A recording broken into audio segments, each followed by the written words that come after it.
Hello, my name's Colin and welcome to our review of the good news stories found in the Good Newspaper. We're looking at the March edition this month. I'm here with my friend Mark and he's going to look at a story and I'm going to look at stories. We've got some interesting transformations of people's lives. What motivates people? What makes them change direction? Well, stick with us and find out. Mark, over to you. Thank you, Colin. I'd like to take you halfway around the world to Malawi. Now, Malawi is the 5th poorest economy in the world. As you can understand, they have a high level of unemployment. They still battle with basic diseases that are devastating. But there's a good news story from this country in the March edition. It's the story of Tadala. She has received help from the readers of the Good Newspaper. Her life didn't start off great. Her father died when she was young. Her mom, who was then caring for her, died. She was cared for by her mother's cousin, who also died. She discovered there is a charity that is set up that can help people in these desperate situations in Malawi. And Tadala is now receiving help. She has become a Christian. She's serving in her church. And she has accommodation. She has medical care.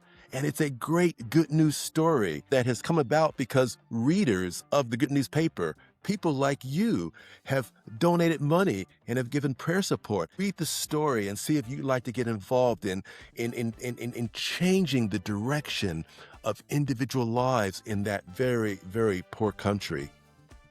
Of course, the greatest news is that Tadala has become a Christian, but be able to help people also with their finances, with their medical care, is a great thing that you can do through reading the Good Newspaper.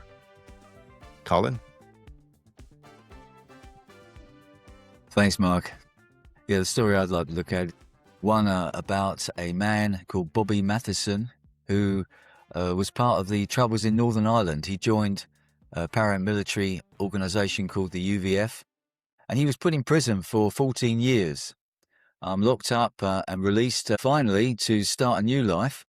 And this new life seemed to go really well. Outwardly, he was doing well. People say to him, you've got a lovely family, you've got a wife, you've got kids, you've got a nice home and a car. And it looks good on the outside, but inside he was not good, doing well. He was full of guilt for the things that he'd done. He killed somebody and other crimes. He said that he was convinced that God existed because of all the guilt he experienced, because of the suffering that he caused, and believed that God didn't want someone like him. He couldn't live with what he'd done, so it all built to a head, and he became very suicidal. So much so that his wife, in a panic, rang the pastor who married them, and through the pastor, he was able to ask God for forgiveness and surrender his life to God, and things changed completely. That forgiveness made such a difference to him, and now he's working in prisons as prison chaplain and helping the outcasts of society, he says, because I used to be one.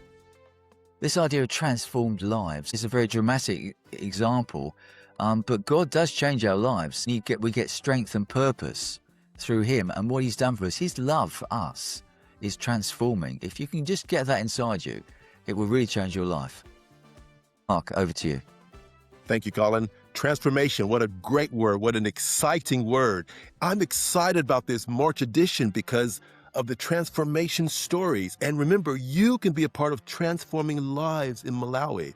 That's great. But also, we want you to be challenged by the transformation that your life can undertake if you read the Good Newspaper and consider Jesus Christ and the transformation he can give you right here in the United Kingdom.